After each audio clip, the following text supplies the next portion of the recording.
सर्व जिल्हा परिषद शाळा अंगणवाडीच्या वेळेत बदल. अंगणवाडी सेविका, लहान मुले, वृद्धांसाठी खास जिल्हाधिकाऱ्यांकडून थेट सूचना, तातडीचे निर्देश. मोठा निर्णय अंगणवाडीबाबत 13 मार्च. Breaking news. तर पाहूया बातमी खालीलप्रमाणे सविस्तर. तत्पूर्वी जर का तुम्ही चॅनलवर नवीन असाल तर चॅनलला लाईक करा, सबस्क्राईब करा आणि समोर बेल आयकॉन क्लिक करा. नंतर तुम्हाला असेच नवनवीन व्हिडिओ पाहायला मिळतील. चंद्रपूर उष्णघाताबाबत नागरिकांनी काळजी घ्यावी. जिल्हाधिकारी. चंद्रपूर 12 मार्च.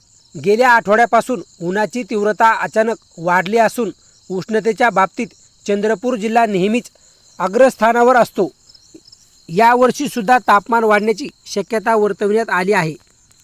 जिल्हाधिकारी गौडा म्हणाले, दिवसा व रात्रीच्या उकाड्यात वाढ झाली असून सामान्यपेक्षा तापमान जास्त राहण्याची शक्यता आहे.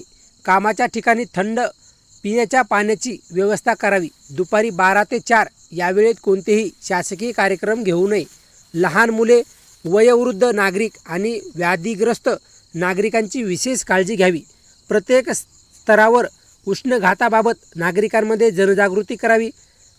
शाळा, अंगणवाडी आदींच्या वेळेत बदल करण्याचे शिक्षण विभागाने निर्देश द्यावे, अशा सूचना जिल्हाधिकारी यांनी दिल्या. त्यामुळे नागरिकांनी उष्णघाताबाबत काळजी घ्यावी, असे आवाहन जिल्हाधिकारी विनय गौडा GC यांनी केले आहे. जिल्हाधिकारी कार्यालय येथे बुधवारी आयोजित जिल्हा आपत्ती व्यवस्थापन प्राधिकरणाच्या बैठकीत ते बोलत होते. यावेळी मुख्य कार्यकारी अधिकारी पुलकित सिंह, मनपा आयुक्त अकुनुरी नरेश निवासी उपजिल्हाधिकारी दगडू कुंभार, जिल्हा शल्य चिकित्सक डॉक्टर महादेव चिंचोळे, जिल्हा आरोग्य अधिकारी डॉक्टर कटारे, अशोक कटारे, जिल्हा आपत्ती व्यवस्थापन अधिकारी सलीम शेख आदी उपस्थित होते.